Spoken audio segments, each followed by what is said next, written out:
Good evening, everyone. Welcome to another edition of Light Sports Ramble. As always, I am joined by my co-host, Evan Watallison, and we are going to get into some Packer preview stuff tonight, and then we're going to kind of get off NFL football, and we're going to get into the Heisman watch because we're getting to the end of the season, and the Heisman talk is heated up, as always, at this time of the year. So we got two great topics. We're also going to throw one in from our Twitter fans. We have a topic about injuries and what we can attribute it to, so we're going to include that in our Packer preview. But with that said, Evan, let's get right into Packer preview. Packers going to New York. What do you think is the biggest key to the game on Sunday? Well, biggest key to victory is, you look at the quarterback position for the Packers. My number one key is Scott Tolzien has to protect the football, and Mike McCarthy has to protect Scott Tolzien. If McCarthy is having Tolzien do plays that he's not comfortable with, then with the pass rush at the Giants, we all know that they can have, it's going to be very difficult for Tolzien to run the offense. So Tolzien has to protect the football. McCarthy has to protect Scott Tolzien and not be too. I don't think he can be too aggressive with the play calling against the Giants, and they have to establish a running game. The running game stopped in the second half against the Eagles. One reason because they fell behind, and the other reason was, between injuries and just not being effective blocking with the Eagles putting 8 or 9 guys in the box, the running game fell off in the second half. I think Lacey ended up with only like 73 yards on like 20-some carries, and I think he might have been under 2 yards a carry in the second half. So the running game needs to step up. And the defense needs to play much, much better than it has the last 2 games. They have to get an interception or two off Eli Manning. Eli Manning's had a rough go of it this year, throwing the interceptions, and they have to get 1 or 2 from him. Because the Giants, with their passing game with Hakeem Nicks, Victor Cruz, it's going to be tough to keep the Giants off the field because Cruz always seems to have a big game against Green Bay, as does Hakeem Nicks. So those are my big 3 keys to victory right there. Run the ball effectively. Scott Tolzien has to protect the ball, as McCarthy has to protect Tolzien, and the defense has to come up with some plays and play much better than they have. How about you? Well, I agree with all of them. So what I'm going to do, and you know me, I'm always the one that nitpicks all of your ideas, and then I kind of pull out the more detail in them. And I agree with all of them. And so let's kind of dissect the McCarthy-Tolzien game plan. We talk about protecting Tolzien, and we talk about safe play calling, making it good for him. So in there, though, I think the one thing that we really got to look at is that offensive line, I think, has to dig their cleats into the ground, and they have to have the best game of the year. Now, that's going to go for what you were saying with Eddie Lacy, but I'm putting a lot of pressure on the offensive line. If our line can control their D-line, and on the flip side, our defensive line can control their O-line, those are some keys. But I'm only going to stick with our offensive line right now because what I saw on Sunday with Tolzien, his knowledge of the playbook is limited. But McCarthy's going to put together a game plan that's going to allow him to be successful. But we can't have Tolzien scrambling. He is not a scrambling quarterback. He's going to have time, and I think that the offensive line is going to be key. So if we protect Tolzien, and what I mean by protect is we keep his jersey clean on Sunday, McCarthy will have a game plan that is safe, and they'll be able to move the ball. And I go back to that 17-play, 91-yard drive. Yes, he made a bad throw at the end, but if we go back to that drive, there's a little dose of Eddie Lacy. There was some short, quick passing, and I believe that's the drive. They also he had went a little intermediate on his throws, but he had time. So how important do you think that offensive line play is going to come to be on Sunday? It's going to be very important. Packers, I haven't heard any updates lately. I'm going to take a look when I get to the radio station that I intern at to see if they've heard anything. I haven't heard anything regarding Don Barclay's injury. I haven't heard anything involving Evan Dietrich-Smith's injury. And a lot's going to depend on their injuries. If they have to play T.J. Lang at center again and have to play, who'd they play, Lane Taylor at right guard and Marshall Newhouse at right tackle, I don't see how the Packers can win this game because the Giants' defensive line, they come after it. And if you're playing the revolving door and Marshall Newhouse at right tackle, and then you got the inexperienced Lane Taylor at right guard, who you're going to give his best effort, but, you know, he didn't get drafted for a reason. And the offensive line play is very important, but it's going to be very tough for them to move the football, protect Tolzien, and if they can, then the Packers should be able to move the football. But that Giants defensive front scares me, as the Packers have struggled against that defensive line quite often in the past. And that's why I'm going there. We have to be able to protect him, and I am worried so much about how we're going to protect him. Do you think they're going to roll the pocket with Tolzien, or do you think they're going to let him drop back in the pocket? What is your take on that? They have to roll the pocket, and they have to do quick three-step drops and get the ball out. So that's going to put a lot of pressure on Boykins, and that's going to put a lot of pressure on Jordy Nelson to make plays downfield. And if they're able to do that, then they should be fine. But they have to roll the pocket, and they have to do quick three-step drops with them. Well, I think we're going to see Nelson targeted more. Again, it goes back to what we said Sunday. Tolzien wasn't prepared to go into the game. He was taking reps with he was taking reps with the second team. wasn't the starter. And so when he went in, he went to a security blanket and he found a receiver that he felt comfortable with. That was Boykin, which is not a bad choice. But at that point, what we're going to see Sunday, I think we're going to see Jordy Nelson targeted more. At least I hope. Because I think Jordy can go into the slot and do some damage against the Giants. As long as we have a throwing lane for him to get rid of the ball quickly, we'll be okay. What concerns me is, will he have enough time? Because like you said, that D-line can be a terror, especially against the Packers. It seems like they bring... Colin Jenkins is going to be motivated. Oh, he's going to probably go out and, it's going to be one of those where, he wants to show everybody this should have never let me go, but it was, that was all financial at that point. But he's going to be motivated for sure. We know that. Now, on the defensive side of the ball, how are we going to get pressure? The second key for me is, like I had said, the line play. I think that we can get some pressure. I don't believe that the Giants' offensive line is that great, but our defensive line has not been able to pressure in the last couple games. You and I have talked about this, that we're making average quarterbacks look really good. And now in my mind, we are playing against one of those quarterbacks that some people put in the elite category. How are we going to get pressure on Manning to force that turnover that I put on Twitter? We need to get turnovers to win this game, but we're not going to do it if we don't get pressure on Manning. What do you think Capers has to do to get some pressure on Manning? Well, first of all, I think the Packers need to play a lot of Mike Daniels. They need to play a lot of Dayton Jones. They need to play those two a lot. The Giants are going to do a lot of three-man fronts, so the Packers are going to have to play nickel. They've been doing that a lot lately, but they have to play a lot of nickel. The Giants' running game doesn't scare me very much. We'll see what their running back can do this week, but, Brown doesn't scare me a whole lot.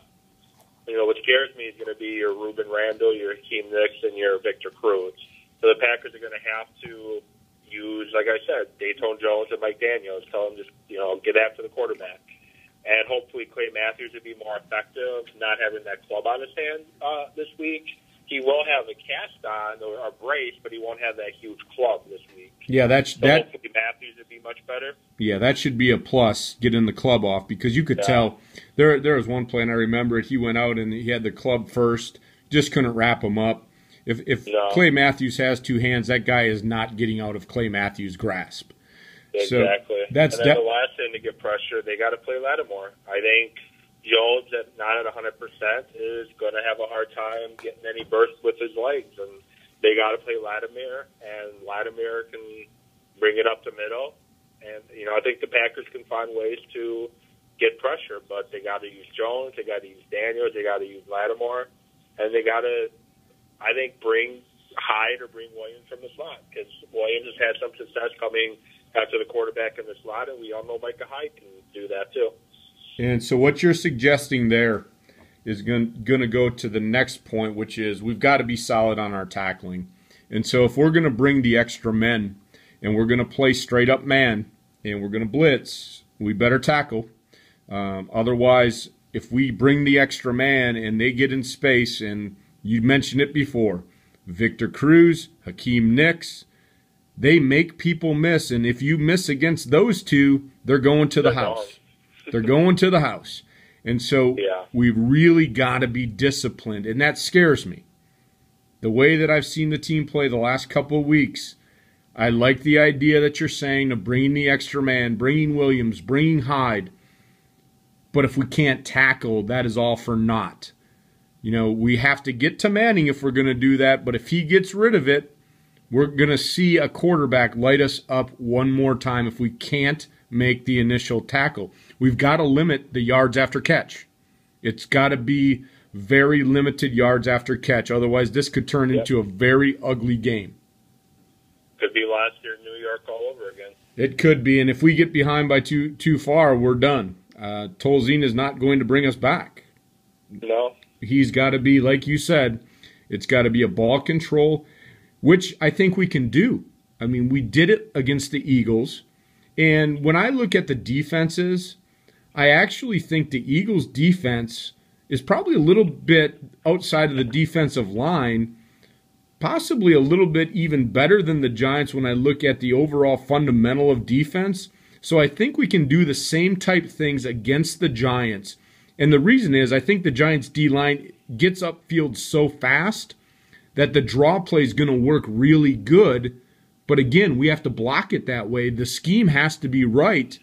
And if we're missing offensive linemen, it's going to screw up the continuity that offensive line had. So the health of that line is important, and we don't really know what it is today.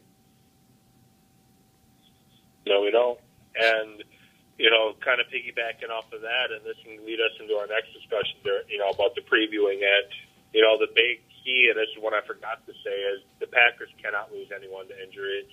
They can ill afford to lose anyone else to injuries. If they lose anyone on Sunday, it's going to be very tough for them to overcome that and win.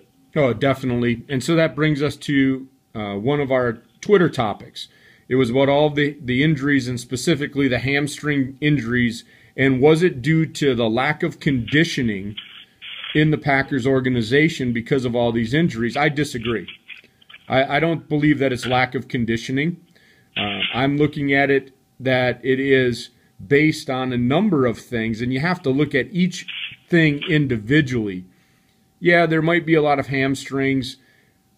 So it's one of two things. People are going to say, well, maybe they're not conditioned well. Well, I'll tell you what, Evan. Even in my days, not that I was conditioned as well as an NFL player, but I'll tell you what, I was a soccer player, and I was in darn good shape. I mean, I did a lot of running. But if you cut wrong, or you accelerate wrong, or you're going at 75%, then you have to go full speed, you can blow a hamstring out being in the best shape of your life. Because we all know that you don't go full speed all the time. There is time for burst, and when you make that burst, that's when the hammy pulls and gets tweaked or blown out. And I'm speaking from personal experience. I never suffered a major hamstring injury, but I was around people that were probably in better shape than I was, and it was nothing more than them, and in soccer we call it a dummy run, making a dummy run at about 50 to 60% of full speed. The ball gets misplayed. They have to redirect, so they plant and they burst and pop. There it goes. And that's where I see the hamstring injuries coming from. I don't think that in the McCarthy regime, and I don't think that we're under conditioned. Now, some of the NFL rules limit the amount of practice time, but I've never thought under McCarthy's rule that we were ever a team that was out of shape. But you might think different, but that's just my opinion. Again, I'm the idiot with an opinion. It's very hard to point an exact finger on what the issue is, because it's not like this is a brand new thing that's been happening. It's just happened the last couple of seasons that they've had these injuries coming up and popping up and guys getting hurt all the time. Now, what I want to separate the two is, the injuries that are like, your Randall Cobb, your Aaron Rodgers, your break, like the knee injuries, those kinds of things. Those are obviously just freak plays and the concussions. You can't put any of that on the training staff, on the conditioning program, on any of that, because those are freak injuries. They happen. Broken collarbone, broken leg. But the things that really make me scratch my head is we're seeing muscle pulls, calf strains, hamstring injuries.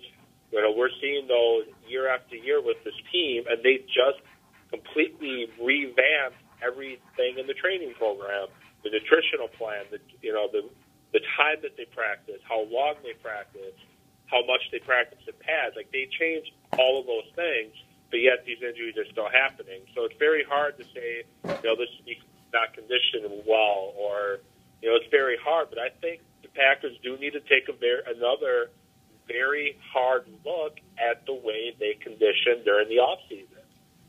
I don't know if it's because they're not focusing on the legs enough. I don't know if it's because they're not focusing on the back of the legs enough. I don't know if it's, might not be focusing on the core muscles enough. But you would think, an NFL-level athlete would. And the other thing I would take a look at is what supplements are these players taking? And when I say supplements, I don't mean banned substances. I don't mean PEDs. I mean, stuff that you can go buy over the counter at GNC or your local Walmart or whatever that the NFL allows you to take. Take a close look at the supplements they're taking, because, one substance that's now banned, creatine, that, studies show that does lead to more hamstring injuries. So could these supplements that they're taking during the off-season or during the workouts or whatever, could that be contributing to it? But I think they have to re-examine everything again this off-season like they just did. And it's all the way down to the supplements that the players are taking. So it's hard to pinpoint exactly what it is. It might be training staff. It might be nutrition. It could be whatever. But they got to find what's going on, because, it's starting to become old. Every year people are blowing out hamstrings or their calves or whatever. So I wish I had an answer. I wish I was a doctor, but unfortunately, I'm not. I didn't get those brains in my head to. You're not a doctor? Human anatomy. I can't borrow $1 million from you. Gee whiz, Evan. If I had those answers, I would be a millionaire. Oh man, now I'm a little disappointed. But I think you're right. I mean, you can't pinpoint exactly what it is. The thing is, you can't just say it's the training staff. I mean, no. And I think that's the point that you and I wanted to get across, is there's a number of different reasons for hamstring, calf injuries, growing injuries. A growing injury, to me, being a former athlete, they just didn't stretch well enough. I mean, to be honest, the only time I ever got a growing injury, and now again, you brought up something about supplements. I never took any. And I know you're not talking about the illegal ones, but some of those that are over the counter, they are proven that it can deteriorate some things. And so, but every time I had a growing injury, I had to blame myself. Very rarely was it because of something else. So, I mean, stretching we could throw into there. And again, I think there's no exact answer for that. I know that you're heading out to do some work for your radio station. We're pushing 20 minutes. I'm going to get into the prediction for the game. And Packer fans are probably going to hate me because, again, I am not predicting with my heart. Now, I want the Packers to win, Evan. I always do. I am a diehard Packer fan. I sport my Packer gear in Pennsylvania. But the thing is, right now, I have to take the Giants on Sunday. And I'm taking them by 10. I'm calling this game 28, actually by 11, 28-17. I just don't think everything we talked about, I have too much concern with our offensive line. I have a lot of concern with our defensive line, getting pressure on Manning, and you and I have talked about this numerous times. We have allowed average quarterbacks to look like all pros, and now we're going to be playing against a Pro Bowl quarterback, and I just think he's going to find the players. He's going to find Nix. He's going to find Cruz. Our tackling has been poor. So, unfortunately, I'm picking the Giants, 28-17. Maybe it'll be a good luck omen that I've picked against the Packers. Now, I know you and I were talking. Do you have your lucky coin out, Evan? Because I know that you were debating which way to go for most of the week. But the time's here. You've got to have your decision now, bud. So flip your lucky coin and let the listeners know where you're going. Yeah, well, as I told you when we were doing our pre-show, I'm still undecided. I was undecided on which direction I'm going to go. Because I've been thinking long and hard about different scenarios that could play out. And if I recall right, I believe you predicted the Ravens to beat the Packers a few weeks back, correct? Am I wrong? I can't. To be honest, I can't remember. Okay. I'm not that old of a guy, but I can barely remember what I had for breakfast today. Let alone. But if that is the case, I think that's a very good omen for Sunday because last time you picked the Packers to be beaten, they ended up winning. So, good. Well, fingers crossed, happens again. I don't want to get into that idiot with an opinion picking against the Packers like the Greeny curse. I don't want to be that. I don't want it to get that far. Yeah, I'm just joking here. Yeah, I know you are. No, I'm looking at it this way. What the Packers have been stressing all week in practice is they have to finish. They have to finish. And I think the defense is completely embarrassed right now. I think they are embarrassed. I think they're going to come out with the chip on their shoulder, and they're going to get after it. The Packers defense, I believe, is going to get after it. They're going to get sacks on Manning. They're going to force him into making dumb decisions, which we know Manning's capable of doing. He's going to make some dumb decisions and get those stupid facial expressions on his face like he always gets, the whiny ones. You know what I'm talking about, right? Oh, I definitely know what you're talking about. That is the Manning pout. That is the Manning pout. That's what I call it. And when that clock strikes 0 at the end of the fourth quarter, I believe we are going to see the Manning pout because the Packers are going to pull off the victory, and they're going to win 23-16 as the defense steps it up, forces some turnovers, and I see us getting a defensive touchdown this week. Sweet. So Packers 23, the Giants 16. Good. I hope you're right. I hope mine is not right. I really do hope so. Again, when I look at it, I'm just looking at some of my concerns. And this week, unlike other weeks, my concerns outweigh the positives at this point. So, unfortunately, I'm going the way I did. So, with time as a factor, I know we also wanted to get on the Heisman watch. We can do that tomorrow, Ramble. Yeah, we can get that done tomorrow. We're pushing about 25 minutes. And I know today, believe it or not, listeners, we wanted to keep it at 15. So that tells you something. Whenever we say we're going to do something, Evan, it's about 10 minutes more than what we normally want. So, yes, it is. But again, Evan, as always, my pleasure to have you co-hosting the Red Light Sports Ramble. Love talking with you. Love getting your opinion. We will let the listeners go. You got any last words for them? Just continue to say thank you for listening to us, and thank you for the support. And we're hoping to continue for this to grow and have our listening base grow and make something out of this. So just thank you for everything. Yep. And so with that said, everyone, enjoy your night. We'll see you at the next red light. Talk to you soon.